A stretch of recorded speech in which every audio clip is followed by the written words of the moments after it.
السلام عليكم ورحمة الله وبركاته. أعوذ بالله من الشيطان الرجيم.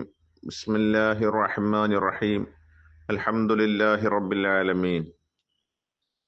പ്രിയപ്പെട്ടവരെ, പരിശുദ്ധ ഖുർആനിലെ അവസാന അധ്യായമാകുന്ന സൂറത്തുൻ നാസിലെ 4, 5, 6 ആയത്തുകളെ കുറിച്ചാണ് നാം ഇന്ന് ചർച്ച ചെയ്യുന്നത്. ഷൈത്വാൻ അഥവാ പിശാച് എങ്ങനെയാണ് മനുഷ്യനെ സ്വാധീനിക്കുന്നതെന്നും അതിൽ നിന്നുള്ള രക്ഷാമാർഗവുമാണ് ഈ ആയത്തുകളുടെ പൊതുവായ സാരം. സൂറത്തുന്നാസിലെ ആദ്യ വചനം, ഖുൽ അഊദു ബിറബ്ബിന്നാസ്. നബിയെ, അങ്ങ് പറയുക, മനുഷ്യരുടെ രക്ഷിതാവിനോട് ഞാൻ അഭയം തേടുന്നു. ഇവിടെ അള്ളാഹു തന്നെ റബ്ബ് അഥവാ രക്ഷിതാവ് എന്നാണ് വിശേഷിപ്പിച്ചത്. ഒരു കുട്ടി അപകടം വരുമ്പോൾ തൻ്റെ മാതാപിതാക്കളെ വിളിക്കുന്നത് പോലെ മനുഷ്യൻ തൻ്റെ സൃഷ്ടാവിനെയാണ് വിളിക്കുന്നത്. അങ്ങനെ വിളിക്കണം എന്നുള്ളതാണ്. നമ്മെ സൃഷ്ടിച്ചവനും പരിപാലിക്കുന്നവനും ആയതുകൊണ്ട് ആ അള്ളാഹുവിനെ തന്നെ നാം ഏറ്റവും വലിയ സംരക്ഷകനായി കാണുകയും വേണം. 5-ാമത്തെ വചനത്തിൽ അള്ളാഹു ഇപ്രകാരം പറയുന്നു, അല്ലദീ യുവസ്വിസു ഫീ സുദൂരിന്നാസ്. മനുഷ്യരുടെ സദറുകളിൽ, ഹൃദയങ്ങളിൽ, നെഞ്ചുകളിൽ അവൻ ദുർബോധനം നടത്തുന്നു. ഇവിടെ ഒരു സംശയം വരാം, പിശാച് എങ്ങനെയാണ് നമ്മുടെ ഉള്ളിലേക്ക് കടക്കുന്നത്? അതിന്റെ വിശദീകരണം ഇങ്ങനെയാണ്. രക്തം ശരീരത്തിലുടനീളം സഞ്ചരിക്കുന്നത് പോലെ ശൈത്വാന്റെ സ്വാധീനവും മനുഷ്യനിൽ പടർന്നു കിടക്കുന്നുണ്ട്. ആ പിശാച് തെറ്റുകളെയും പാപങ്ങളെയും നമുക്ക് ഭംഗിയായി തോന്നിപ്പിക്കുന്നു. അനാവശ്യമായ ഭയങ്ങളും ആകുലതകളും നമ്മുടെ മനസ്സിൽ ഇട്ടുതരുന്നു. നേരിട്ട് വന്ന് തെറ്റ് ചെയ്യാൻ പറയുന്നതിന് പകരം തെറ്റായ ചിന്തകൾ നമ്മുടെ മനസ്സിൽ തോന്നിപ്പിക്കുകയാണ് പിശാചിന്റെ രീതി. ഈ അധ്യായത്തിന്റെ അവസാന ഭാഗത്ത് വളരെ പ്രധാനപ്പെട്ട ഒരു വിഷയം കൂടി പറഞ്ഞിട്ടാണ് അള്ളാഹു ഈ അധ്യായം അവസാനിപ്പിക്കുന്നത്. അധ്യായത്തിന്റെ പ്രധാനപ്പെട്ട ഭാഗം കൂടിയാണിത്. അഥവാ 2 തരം പിശാചുക്കളുണ്ട്. ദുർബോധനം നടത്തുന്നത് ജിന്നുകളിൽ നിന്നുള്ളവർ മാത്രമല്ല, മനുഷ്യരിലും അത്തരം ശൈത്വാനി സ്വഭാവമുള്ളവർ ഉണ്ടെന്നാണ് അള്ളാഹു നമ്മെ ഓർമ്മിപ്പിക്കുന്നത്. ജിന്നുകളിലെ ശൈത്വാന്മാരെ നമുക്ക് കാണാൻ കഴിയില്ല. അവർ നമ്മുടെ ചിന്തകളെ സ്വാധീനിക്കുന്നുണ്ട്. അള്ളാഹുവിലുള്ള വിശ്വാസത്തിൽ സംശയങ്ങൾ ഉണ്ടാക്കാൻ ശ്രമിക്കുന്നു. പിശാചുക്കൾ മനുഷ്യരിലുമുണ്ട്.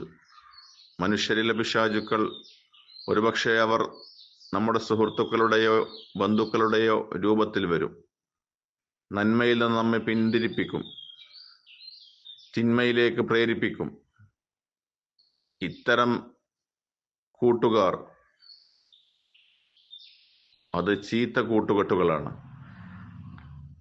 ചിലപ്പോൾ കാണാൻ കഴിയാത്ത ജിന്ന് ശൈത്വാനേക്കാളും അപകടകാരികൾ ഇത്തരം മനുഷ്യ ശൈത്താന്മാരാണെന്നാണ് ഈ ആയത്തിനെ വ്യാഖ്യാനിച്ചുകൊണ്ട് പണ്ഡിതന്മാർ നിരീക്ഷിക്കുന്നത്. ഈ അധ്യായത്തിലൂടെ അല്ലെങ്കിൽ ഈ വചനത്തിലൂടെ നാം പഠിച്ചെടുക്കേണ്ട ചില പാഠങ്ങളുണ്ട്. ഒന്ന് ജാഗ്രതയാണ്. അഥവാ ശത്രു അദൃശ്യനാണ്. അവൻ എപ്പോഴും അവസരം പാർത്തിരിക്കുകയാണ്. അതിനാൽ നാം എപ്പോഴും ജാഗ്രതയുള്ളവരായിരിക്കണം. മറ്റൊരു പാഠം ദിക്റിന്റെ പ്രാധാന്യമാണ്. പിശാചിനെ തുരത്താനുള്ള ഏക വഴി അള്ളാഹുവിനെ സ്മരിക്കുക എന്നതാണ്. നാം അഊദു ചൊല്ലി അഭയം തേടുമ്പോഴും ദിക്റുകളിൽ മുഴുകുമ്പോഴും ശൈത്വാൻ ഖന്നാസായി മാറുകയാണ്. അവൻ നമ്മിൽ നിന്നും പിന്മാറുകയാണ്.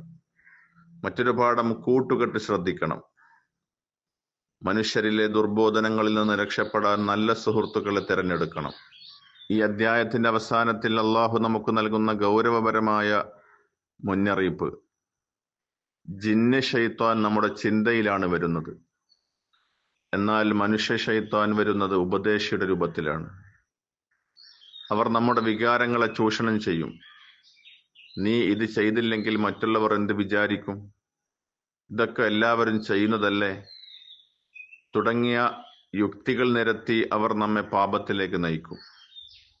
പലപ്പോഴും ജിന്ന് ശൈത്വാനേക്കാളും സ്വാധീനം നമുക്ക് ചുറ്റുമുള്ള ഇത്തരം സുഹൃത്തുക്കളാണ്.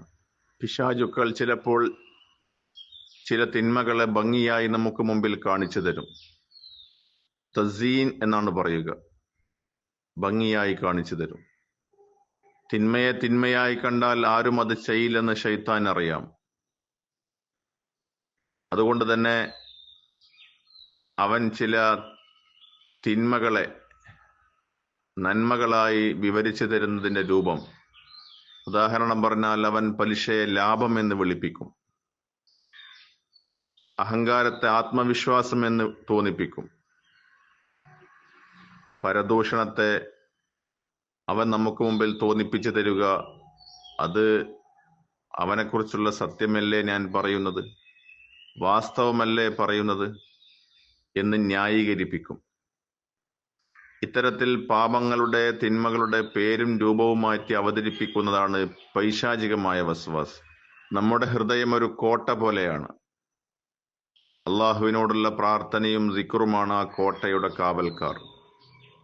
കാവൽക്കാർ ഉറങ്ങുമ്പോൾ ശൈത്വാൻ വസ്വാസായി അകത്തു കയറും. നമ്മൾ ഉണർന്നിരിക്കുമ്പോൾ അവൻ ഖന്നാസായി ഒളിച്ചോടും. നമ്മുടെ ഹൃദയത്തിന്റെ വാതിൽ ആർക്ക് തുറന്നു കൊടുക്കണമെന്ന് തീരുമാനിക്കേണ്ടത് നമ്മൾ തന്നെയാണ്. നല്ല ചങ്ങാതിമാരെ കൂടെ കൂട്ടുക, നാവിനെ എപ്പോഴും സിക്റുകൾ കൊണ്ട് നനവുള്ളതാക്കി മാറ്റുക. അള്ളാഹു നമ്മുടെ ഹൃദയം പരിശുദ്ധമാക്കട്ടെ. അള്ളാഹു നമ്മെ അനുഗ്രഹിക്കട്ടെ.